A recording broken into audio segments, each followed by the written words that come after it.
नमस्कार, पाहूयात आजच्या काही ठळक घडामोडी। महिला दिनानिमित्त 3 महिलांनी चालवली पिंपरी ते स्वारगेट मेट्रो। आंतरराष्ट्रीय महिला दिनाचे औचित्य साधत मेट्रो चालवून तसेच पिंपरी चिंचवड शहरातील 3 मेट्रो स्थानकांच्या संपूर्ण कामकाजाची जबाबदारी महिलांनी समर्थपणे पार पाडली। त्यामध्ये पिंपरी, संत तुकाराम नगर आणि नाशिक फाटा या मेट्रो स्टेशनचे कामकाज त्यांनी पाहिले। आंतरराष्ट्रीय महिला दिनाचे औचित्य साधत महामेट्रो व्यवस्थापनांनी पुणे तसेच पिंपरी चिंचवडमधील मेट्रोच्या 8 प्रमुख स्टेशनचे संपूर्ण संचालन महिला कर्मचाऱ्यांकडे सोपवले होते। पिंपरी चिंचवड शहरातील 3 स्टेशनचे कामकाज या महिला कर्मचाऱ्यांनी समर्थपणे सांभाळून कोणत्याही क्षेत्रात महिला समर्थपणे कर्तृत्व गाजवू शकतात हे दाखवून दिले।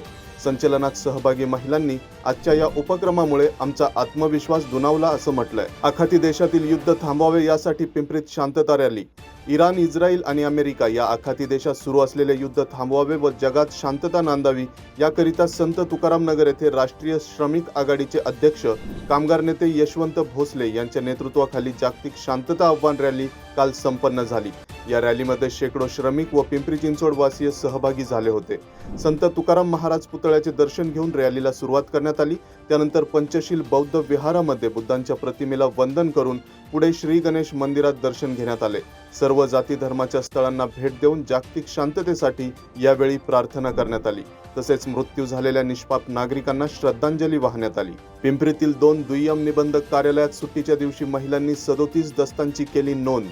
जागतिक महिला दिनानिमित्त सहदुय्यम निबंधक कार्यालयात रविवारी महिलांनी महिलांसाठी हा विशेष उपक्रम राबवला। त्या अंतर्गत पिंपरी चिंचवड शहरातील 2 सहदुय्यम निबंधक कार्यालये महिला पक्षकार आणि महिला पक्ष वकिलांसाठी सुट्टीच्या दिवशीही सुरू ठेवली होती। उपक्रमाला चांगला प्रतिसाद मिळाला। दोन्ही कार्यालयामध्ये मिळून एकूण 37 दस्तांची नोंद झाली। पिंपरी गाव येथे हवेली क्रमांक 26 आणि भोसरी येथील हवेली क्रमांक 14 ही 2 कार्यालये रविवारी खुली ठेवण्यात आली होती। हरवलेले 130 मोबाईल सांगवी पोलिसांनी नागरिकांना केले परत। मोबाईल चोरीला गेला, गहाळ झाला अशा आलेल्या तक्रारींच्या पार्श्वभूमीवर सांगवी पोलिसांनी 130 मोबाईल शोधून ते त्यांच्या मूळ मालकांना परत केले। या उपक्रमामुळे मोबाईल धारकांच्या चेहऱ्यावर आनंद झळकला। सांगवी पोलीस ठाण्याचे वरिष्ठ निरीक्षक जितेंद्र कोळी, पोलीस निरीक्षक अमोल नांदेकर आणि पोलीस अंमलदार राजकुमार माने यांनी या मोहिमेत महत्त्वाची भूमिका बजावली। नागरिकांचे हरवलेले मोबाईल शोधण्यासाठी CEIR पोर्टलचा वापर करून तांत्रिक तपास करण्यात आला। त्यानंतर विविध ठिकाणाहून हे मोबाईल शोधून काढण्यात यश आले। 130 मोबाईलचा शोध घेऊन ते मूळ मालकांना सुपूर्द करण्यात आले। ई-पॉस मशीन बंद पडल्याने पिंपरी चिंचवडमध्ये रेशन वितरण प्रक्रिया ठप्प। शहरातील रेशन वितरण व्यवस्थेत दिवसागणिक विविध अडचणी निर्माण होत असून ई-पॉस मशीनमधील तांत्रिक बिघाडामुळे रविवारी दिवसभर धान्य वितरण ठप्प झाले।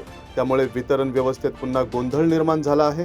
फेब्रुवारी महिन्यातील सुमारे 10% धान्य वितरण अद्याप अपूर्ण असून जवळपास 50,000हून अधिक लाभार्थी धान्यापासून वंचित राहिले आहेत। बिशीच्या नावाखाली 4 कोटींना गंडा। गुंतवणुकीवर भरघोस परताव्याचे आमिष दाखवून एका कुटुंबाने शेकडो गुंतवणूकदारांना 4 कोटी रुपयांचा गंडा घातल्याचा प्रकार उघडीस आलाय।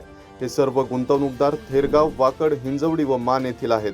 याबाबत एका व्यक्तीने हिंजवडी पोलीस ठाण्यात तक्रार दिली आहे। त्यानुसार रमेश आहेरकर, वेदांत आहेरकर आणि आदित्य रमेश आहेरकर यांच्यासह एका महिलेच्या विरोधात गुन्हा दाखल करण्यात आलाय। संशयितांनी फिर्यादी आणि इतर गुंतवणूकदारांना भिशीमध्ये पैसे गुंतवण्यास भाग पाडले होते। तर या होत्या आजच्या काही ठळक घडामोडी। आणखीन घडामोडी जाणून घेण्यासाठी पाहत रहा PCMC न्यूज।